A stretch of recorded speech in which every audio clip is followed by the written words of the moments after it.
आज हम इन पेज में एडिट मेन्यू को पढ़ेंगे और ये हमारे उर्दू ट्यूटोरियल की क्लास नंबर 6 होगी।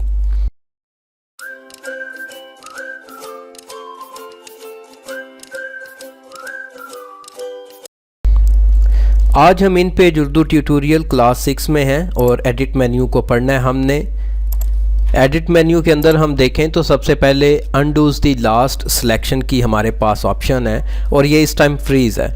इसके लिए हम यहाँ पर एक छोटा सा ऑब्जेक्ट ले लेंगे, रेक्टेंगल ड्रा कर लेता हूँ मैं एक छोटी सी, और यहाँ पर आके मैं इस पर क्लिक करता हूँ और इसके एक कॉर्नर से पकड़ के मैं इसके अंदर एक तब्दीली कर देता हूँ। अब इसके अंदर जो ये तब्दीली की है, इससे बैक अगर मैंने जाना है तो मैं एडिट पे जाता हूँ तो वही यहाँ पे कमांड जो फ्रीज़ हुई थी अब हमारे सामने हाईलाइट हुई है। मैं जैसे इस पर क्लिक करूँगा तो ये अपनी पिछली जो हालत है उसमें आ गया है। अब यहाँ से इधर जो मैंने इसको स्ट्रेच किया था उस सिचुएशन में जाने के लिए भी सेम बटन इस्तेमाल होगा। तो ये एक स्टेप को अनडू करने के लिए इस्तेमाल किया जाता है। उसके बाद हमारे पास कट, कॉपी, पेस्ट स्पेशल और पेस्ट है। तो इसमें पेस्ट, कॉपी और कट को हम पहले सीखते हैं। हमारे पास एक रेक्टेंगल हम दोबारा ड्रा करते हैं और यहाँ पे बाहर कोई तहरीर लिख लेते हैं, कोई सी भी तहरीर आप लिख सकते हैं, ये सिर्फ समझने के लिए है। तो इस टेक्स्ट को अगर मुझे तो कॉपी करना है और पेस्ट करना है तो पहली ये चीज़ है कि किसी चीज़ को अगर पेस्ट करना है तो कॉपी या कट किया हुआ लाजमी होना चाहिए। कॉपी करने के लिए टेक्स्ट के ऊपर क्लिक करके उसको सिलेक्ट करते हैं और राइट क्लिक करके हम कॉपी कर लेते हैं, या एडिट में जाके आप कॉपी कर लें, एक ही बात है। तो मैं इसको पेस्ट कर देता हूँ। अगर सेम टेक्स्ट हमें यहाँ पर चाहिए तो हमें इस पर दोबारा लिखने की ज़रूरत नहीं है, क्योंकि कंप्यूटर सॉफ्टवेयर ये सहूलत देते हैं कि हम इनको कॉपी करके तो किसी दूसरी जगह सेम टू सेम ले जा सकते हैं। इन केस कि हमें ये यहाँ पर नहीं चाहिए बल्कि यहाँ पर चाहिए तो फिर हम कॉपी की बजाय कट का इस्तेमाल करेंगे। तो कॉपी आम जिंदगी में जैसे हम फोटो कॉपी कराते हैं तो डुप्लीकेट बना लेना, उस जैसा दूसरा बना लेना। लेकिन कट का कॉन्सेप्ट आप इस तरह से समझ सकते हैं सिंपली कि मूव कर देना। अब ये मुझे यहाँ पे भी चाहिए था, यहाँ पर भी इस तरह का चाहिए था तो मैंने कॉपी किया। लेकिन अगर यहाँ पे नहीं चाहिए तो मैं इसको यहाँ से कट कर देता हूँ और यहाँ पे ले आता हूँ और वहाँ से ख़त्म होकर यहाँ पे ये मूव हो गया है। तो कॉपी मतलब हम उसका डुप्लीकेट बनाते हैं, उस जैसा बनाते हैं, और कट का मतलब ये ले सकते हैं कि हम उसको मूव कर लेते हैं, हम पहली जगह से ख़त्म करते हैं दूसरी जगह पे ले जाते हैं। उसके बाद हमारे पास है पेस्ट स्पेशल की ऑप्शन।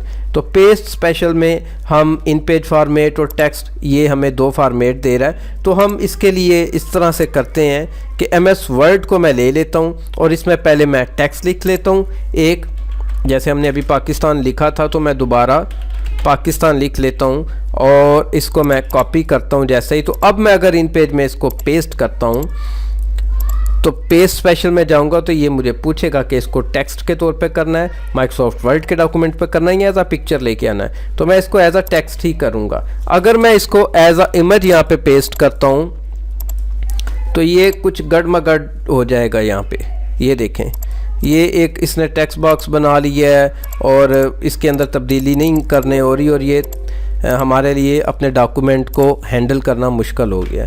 तो इसी तरह से मैं अब यहाँ पे दोबारा से पिक्चर को लेके आऊँगा, यहाँ से पिक्चर कर लें या कोई आप ऑटो शेप इंसर्ट कर लें, वो आप पे डिपेंड है। मैं फ़िल वक्त पिक्चर कर लेता हूँ, हमारे लेक्चर का टाइम तवील ना हो।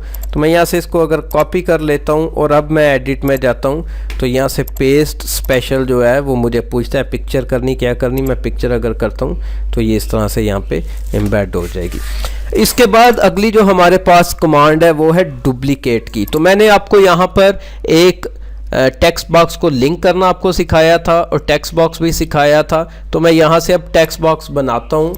आम तौर पे तो मैं अगर यहाँ पे ज़्यादा टेक्स्ट बॉक्स बनाऊँ तो एक से दूसरे में क्लिक करके तीसरे में हमें लिखना पड़ता है, लेकिन लिंकिंग टूल ये मुसीबत ख़त्म कर देता है। तो डुप्लीकेट में क्या है कि मैं यहाँ से एडिट में जाऊँगा और डुप्लीकेट पे क्लिक करूँगा। इस तरफ को आपको पता है कि हमारे कॉलम होते हैं, सॉरी रोज़ होती हैं, और इस तरफ को कॉलम, हॉरिजेंटल हमारी रोज़ होती हैं और वर्टिकल हमारे कॉलम होते हैं। तो ये हमें पूछ रहा है कि आपको कितनी रोज़ चाहिए, मतलब 1 और 2 रोज़ हो जाएंगी और एक कॉलम बन जाएगा ये। तो मुझे इस टाइम 4 मैं करना चाह रहा हूँ कि 1 और 2 मेरी रोज़ हो जाएं और 2 ही मेरे कॉलम हो जाएं और इनके दरमियान कोई 3-3 mm का मैं फासला दे देता हूँ। तो इस तरह से मैंने ये 4 सेल बना लिए हैं। तो देखें, एक रो और दूसरी रो, मतलब 2 रोज़ हैं हमारे पास, और हमने कॉलम भी 1 कॉलम और 2 कॉलम। तो ये कॉन्सेप्ट आपको पता होना चाहिए कि कॉलम कौन से हैं और रोज़ कौन सी हैं। क्योंकि अगर मैं मिसाल के तौर पे इसको कहता हूँ कि मैं दोबारा सिलेक्शन करता हूँ, डुप्लीकेट में जाता हूँ, मैं कहता हूँ 1 2 3 कॉलम चाहिए मुझे और 2 रोज़ चाहिए। तो 1 2 और 3 मेरे कॉलम हो जाएंगे और 1 2 3 ये भी कॉलम के अंदर आ जाएगा, और रोज़ जो है वो 1 रो और ये 2 रो हो जाएंगी। तो मैं यहाँ से 2 रोज़ रहने देता हूँ, कॉलम मैं इसको कहता हूँ 3। तो 1 2 3 4 5 6 मेरे यहाँ पे बन जाएंगे। ये देखें, तो मुझे स्पेस चाहिए थी, वो मैं नहीं दे सका, तो मैं दोबारा डिलीट कर देता हूँ और कॉन्सेप्ट आपको क्लियर हो गया। मैं दोबारा डुप्लीकेट पे जाता हूँ, मैं इसको कहता हूँ कि 2 रोज़ हैं, तो मुझे कॉलम 3 बना के तो ये 6 सेल बनेंगे और इनके दरमियान मैं यहाँ से 5 की स्पेस कर देता हूँ। तो ये स्पेस हो गई। अब अगर मैं इसमें 1 में लिख देता हूँ, लेकिन ये है कि दूसरे सेल में इस तरह से मैं टैब भी दबाता रहूँगा, नहीं जाएगा, ये रेड हो जाएगा क्योंकि टेक्स्ट इजाफी हो गया, लेकिन दूसरे में नहीं जा रहा। तो मैं यहाँ से टेक्स्ट बॉक्स लिंकिंग टूल को लेता हूँ और इनको आपस में, दूसरे को तीसरे, तीसरे को फिर नीचे यहाँ ले आते हैं, एक तरतीब रखते हैं और यहाँ से ये। तो अब इसका मुझे ये फ़ायदा होगा कि मैं टैब दबाता हूँ अगर, तो ये अगले सेल में अगर मैं जाता हूँ, मैं इसलिए ये टेक्स्ट एक रफ सा लिख रहा हूँ क्योंकि लेक्चर फिर बहुत तवील हो जाता है और स्टूडेंट्स ये गिला करते हैं कि आपके लेक्चर जो है वो तवील होते हैं, तो आजकल टिकटॉक देखने वाले स्टूडेंट। तो ये देखें, हमारे पास ये हमारा टेक्स्ट बॉक्स लिंक्स होने के बाद हमने डुप्लीकेट जितने भी किए थे वो सारे के सारे हमारे पास रेक्टेंगल्स मौजूद हैं, बल्कि ये टेक्स्ट बॉक्स हमने बनाए। अब यहाँ पे क्लियर और सिलेक्ट ऑल की हमारे पास कमांड्स हैं। तो मैं सिलेक्ट ऑल, ऐसे तो ये नहीं होगा क्योंकि यहाँ पे हमें लेना पड़ेगा ऑब्जेक्ट मोड, क्योंकि ये ऑब्जेक्ट्स हैं। तो मैं ऑब्जेक्ट मोड में इनको सेलेक्ट ऑल करता हूँ और एडिट में जाके क्लियर यहाँ पे कर देता हूँ और ये सारे के सारे क्लियर हो गए। तो एडिट में जाके अगर हम फाइंड एंड रिप्लेस को सीखना 2009 के इन पेज में चाहें तो ये एरर यहाँ पे देता है 2010 की विंडो में। तो इसके लिए मैं कोशिश करूँगा कि जो इन पेज 3 है उसको इंस्टॉल करूँ, उसमें ये कमांड्स एरर नहीं देती, तो वो आपको हम साथ में सिखाएं।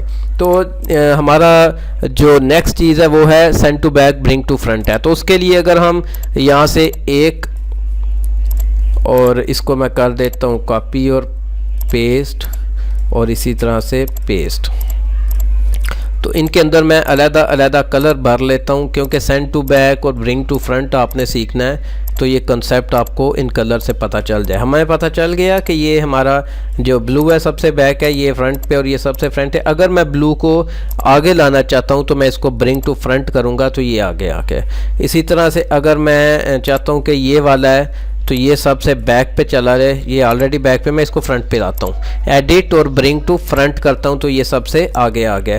तो इसी तरह से हम आगे अगर देखें तो हमें बाज़ों का टेक्स्ट हम लिखते हैं और हमें पॉलीगन से हम शेप बनाते हैं। तो मैं कहता हूँ जी पाकिस्तान ही लिख देते हैं, या खुशखबरी या कुछ भी ऐसा वर्ड। खुशखबरी अक्सर आपने देखा होगा जी, गुड न्यूज़ या खुशखबरी के साथ कुछ इस किस्म की शेप्स होती हैं। मैं शेप आपके सामने ड्रा करता हूँ। मैंने पॉलीगन टूल लिया। आप जो स्टूडेंट्स रेगुलर क्लासेस ले रहे हैं, हम ऑब्जेक्ट मोड पढ़ चुके हैं और ऑब्जेक्ट मोड में मैंने आपको ये पढ़ाया था। तो इस किस्म की मैं शेप अगर बना देता हूँ तो यहाँ पर आप मज़ीद भी इसको प्यारा कर सकते हो। इसको मैं अगर इसके ऊपर ले आता हूँ तो अब इसमें एक कबाहत ये हो जाएगी कि वैसे एक ये कि ये प्रिंट में आएगा। अभी आपको नज़र सिर्फ ऑब्जेक्ट मोड में आता है, टेक्स्ट में नहीं, ये प्रिंट में आएगा। जो भी हमने शेप बना रखी है ये प्रिंट में आएगी।